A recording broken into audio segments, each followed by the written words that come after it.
யோக ஞான சித்தர் ஓம் ஸ்ரீ ராஜயோக குரு சரணம்.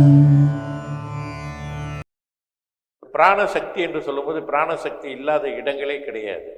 எல்லா பொருள்களிலும் உணவுகளிலிருந்து எல்லா இடத்திலும் எல்லா நிலையிலுமே பிராணசக்தி இயங்கிக்கிட்டு தான் இருக்கிறது.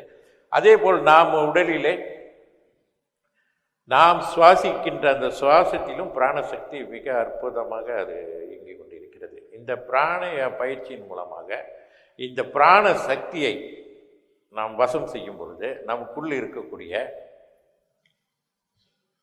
அதாவது அந்த குண்டலினி சக்தியாகப்பட்டது, அதுதான் யோக சக்தி. அந்த யோக சக்தி இயங்க தொடங்குகின்றது. அப்படி இயங்க தொடங்கும் பொழுது அந்த சக்தி எழும்பும் பொழுது தான் அதை வாழ்க்கையிலே நாம் பயன்படுத்துவதோடு அல்லாமல் எப்படி இறைநிலையை, இறைவனோடு எப்படி தொடர்பை ஏற்படுத்திக் கொள்வது, இறைநிலைக்கு எப்படி செல்வது என்ற உண்மைகள் எல்லாம் நமக்கு தெரிய வருகிறது. எப்பொழுது நாம் ஒரு நல்ல ஒரு நிலை பெற்ற, ஞானம் பெற்ற, இறை அருள் பெற்ற, அனுக்கிரகம் பெற்ற ஒரு சித்தர்களிடத்தில் அல்லது ஒரு யோகி இடத்திலே நாம் எப்பொழுது போயிட்டு நம்ம தீட்சை எடுக்கின்றோமோ அப்பொழுது தான் அந்த பிராணசக்தி வசமாகும். அவர்கள் வழங்கக்கூடிய அந்த பிராணாயாம பயிற்சி செய்யும் பொழுது தான் பிராணசக்தி வசமாகும்.